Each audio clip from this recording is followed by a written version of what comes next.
The story opens with Mira, the protagonist, sprinting through a dimly lit alley. Her breathing is heavy. Her hands tremble as she clutches a velvet pouch filled with something precious. She glances back. Shadows dance on the walls. Someone is chasing her. A muffled shout echoes. Stop her? Myra's mind races. This isn't just about survival. It's about betrayal. She betrayed her best friend, Isla, for the man she thought she loved, Kian, and now she's running for her life. Kian's voice plays in her head, whispering promises of freedom, love, and wealth if she just delivered the pouch. But now she knows the truth. The pouch holds Isla's family heirloom, something Mira swore to protect. The city feels alive and dangerous. Flickering neon lights above. The scent of rain on concrete. A distant siren wailing. Mira stumbles past a street vendor's cart, upsetting a pile of wares, and ducks into a narrow passageway, heart pounding. Myra's desperation reflects her inner turmoil. She thought she was in control, but now she's trapped. She's clever. She dodges the pursuers by knocking over a stack of crates and slipping into an old warehouse. Mira stops to catch her breath. She looks down at the pouch in her hand, realizing the weight of her actions. Her face reflects a mix of regret and fear. Suddenly, a deep voice from the shadows. Did you really think you could get away with this? The camera zooms in on Myra's face, her eyes wide with terror. The voice belongs to Kian. He steps out of the shadows, his presence cold and commanding. Mira freezes, her back pressed against the warehouse wall. Kian's eyes flicker with betrayal and anger. He gestures toward the pouch in her hand and says, I trusted you, Mira, and now you want to run. Mira tightens her grip on the pouch. Her mind flashes to Isla's tearful face from earlier that day. Isla had begged Mira not to trust Kian. She realizes she was a pawn in his game, a cruel setup to steal Isla's inheritance. Now she has to choose. Hand over the pouch and lose herself to guilt forever, or defy Kian and risk her life. Mira forces herself to act, stalling for time. You lied to me, Kian, she snaps, voice shaking. This wasn't about us. It was never about love. Kian steps closer, his movements deliberate. You don't understand what you've gotten yourself into, he says, his voice low. A sudden noise, a creak in the warehouse rafters, startles them both. Mira seizes a moment, shoving a nearby stack of rusted pipes toward Kian and darting toward the exit. Kian roars in frustration and gives chase. Mira sprints across the cluttered warehouse floor. Shadows twist and stretch in the dim light as her pursuers, Kian's men, burst into the space behind her. Broken glass crunches underfoot.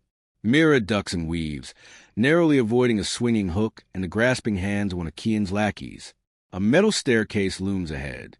Mira scrambles up, her pulse hammering in her ears. Reaching the top of the staircase, Mira spots a window. She hesitates for a fraction of a second, weighing her options. Below, Kian shouts. There's no way out. Mira steels herself, clutching the pouch tightly to her chest. With one last look back, she leaps through the window into the unknown. Mira crashes through the warehouse window, glass shards scattering into the cold night. The world blurs as she freefalls, landing hard on a stack of crates below. Pain shoots through her shoulder, but she grits her teeth and pushes forward, clutching the pouch tightly. Kian's men spill out of the warehouse after her, flashlights cutting through the dark alley. Mira dashes through the maze like streets, adrenaline pumping. She can hear their footsteps closing in, their voices barking orders to surround her. She spots a market stall ahead, its colorful awnings fluttering in the breeze. Mira ducks under a table, grabs a discarded scarf, and wraps it around her head to disguise herself. She blends into the crowd just as Kian's men barrel past, their search frantic. Mira slips into a shadowy corner, catching her breath. She examines the pouch briefly, her hands trembling. Inside, she finds Isla's locket, a family heirloom tied to the inheritance Kian wanted so desperately. She realizes this isn't just about money. It's about power. Kian plans to use the inheritance to consolidate his control over Isla's family business. A familiar voice calls her name. She whirls around to see Isla, hidden in the shadows. Mira, over here. Isla had followed her, defying Myra's orders to stay safe. You're not alone in this. Isla says, determination shining in her eyes. Together, they plot their next move. Isla reveals she's contacted a trusted lawyer who can expose Kian's fraud, but they need proof. Mira reluctantly agrees to go back to the warehouse to retrieve incriminating documents Kian keeps hidden. Time is running out. Mira and Isla sneak back to the warehouse, using every ounce of stealth to avoid Kian's patrols. The air is thick with suspense as Mira picks the lock to Kian's office. Every creak of the door feels deafening. Just as Mira finds the documents, a flashlight beam sweeps across the room. Kian stands in the doorway, his face a mix of rage and disbelief. You really thought you could outsmart me? Mira clutches the documents, her mind racing. You don't scare me anymore, Kian, she says, her voice steady despite the fear in her chest. Mira stands her ground, clutching the documents as Kian steps closer. His footsteps echo in the dimly lit office, tension crackling in the air. Hand them over, Kian demands, his voice ice cold. He holds a gun loosely in his hand, the threat unmistakable. Mira notices Isla hiding in the shadows behind Kian, holding a metal rod. Mira subtly shifts her weight, drawing Kian's attention. What's the matter, Kian? Afraid the truth will ruin you, she taunts, buying Isla time. Isla steps out from the shadows, but instead of striking Kian, she turns to Mira. I'm sorry, Isla whispers, her voice trembling. Myra's heart sinks as Isla hands Kian a keychain, a signal device Mira gave her for emergencies. A distant click confirms the arrival of Kian's reinforcements. Isla breaks down, confessing her betrayal. I couldn't let him hurt my family. He promised to leave them alone if I brought you to him. Myra's expression hardens. And you believed him? Kian doesn't make promises. He makes victims. Mira fakes surrender, dropping the documents onto the desk. Kian smirks, lowering his guard. In a flash, Mira kicks the gun out of his hand and lunges for the documents. The room erupts into chaos as Isla hesitates, torn between loyalty and guilt. Kian gains the upper hand, pinning Mira to the wall. Just as he's about to strike, Isla grabs a metal rod and knocks him unconscious. Mira and Isla share a tense moment of understanding. I won't forgive you, Mira says, but I'll give you a chance to fix this. Alarms blare as Kian's men storm the building. Mira and Isla sprint through the warehouse, dodging bullets and navigating the labyrinth of corridors. They leap into a waiting truck driven by Isla's lawyer, narrowly escaping as the warehouse explodes in flames. A trap Mira had set earlier to destroy Kian's operation. As they drive away, Mira examines the documents, her face darkening. Among the evidence, she finds a photo of herself with Isla as children, marked with a red X. This wasn't just about you, Isla, Mira murmurs, realizing Kian's vendetta was personal. He wanted to destroy both of us. Isla glances at the photo, her face pale. Then we'll finish what he started. Together. Mira and Isla slip out of Kian's lair into the pouring rain. They're bruised, battered, and exhausted, their breath misting in the cold night air. Behind them, distant shouts signal Kian's men are still searching. Mira pulls Isla into the shadows of an alleyway. Mira turns to Isla, her voice barely a whisper, but filled with anger. You betrayed me. You gave him everything. Isla's eyes brim with tears. I had no choice, Mira. You don't know what he threatened me with. Mira hesitates, her fury warring with understanding. She sees the fear in Isla's trembling hands, the guilt in her eyes. We'll deal with this later, Mira says curtly. Right now, we need to survive. Mira reveals she planted a flash drive in Kian's computer, uploading incriminating files to a secure server. Their goal, reach a contact across the city who can protect them and expose Kian's crimes to the authorities. They blend into the crowded streets, disguising themselves with borrowed clothes. Kian's men sweep the area, but Mira and Isla stay one step ahead. Mira uses her wits, switching cabs, navigating back alleys, and leveraging her knowledge of the city to stay hidden. In a near-empty diner, Mira uses a payphone to call her contact. She relays the meeting point, but notices Kian's men lingering outside. Mira and Isla quietly slip out the back, their nerves on edge as they weave through the city, avoiding capture. They reach the contact's safe house, a modest apartment with security cameras and reinforced doors. The contact, a former journalist, takes the flash drive.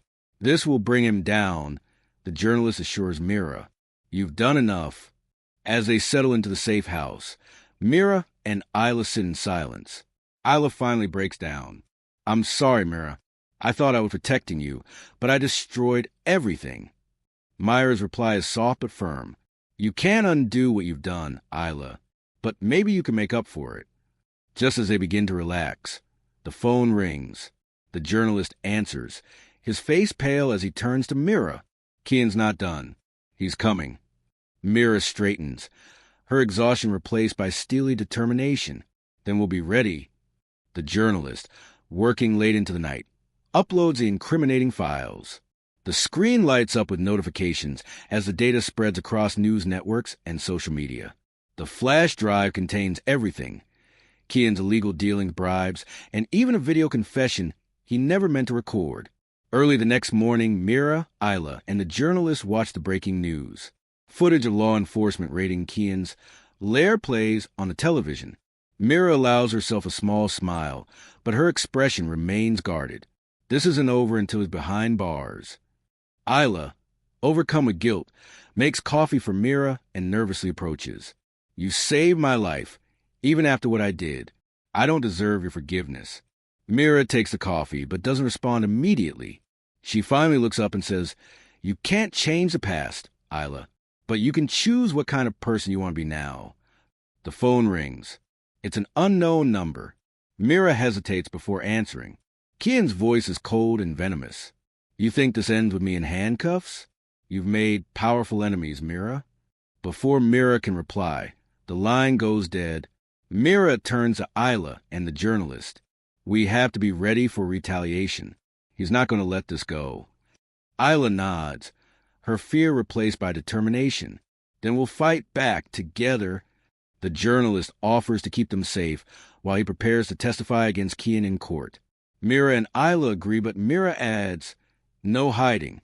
We're going to keep digging until his entire network collapses.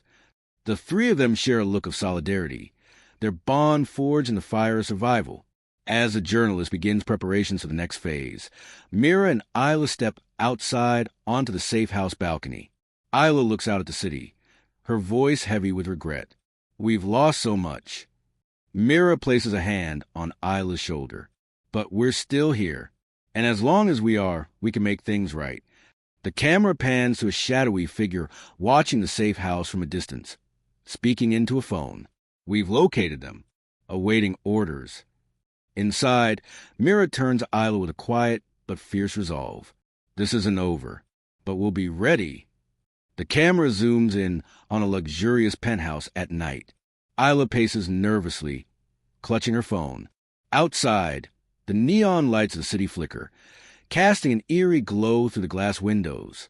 Dialogue plays out over a hushed phone call. You're sure Mira doesn't suspect? Kian's voice is smooth, manipulative. Isla hesitates before replying, her voice trembling. No, she trusts me completely. Cut to Mira in a dimly lit apartment, scanning through files on her laptop.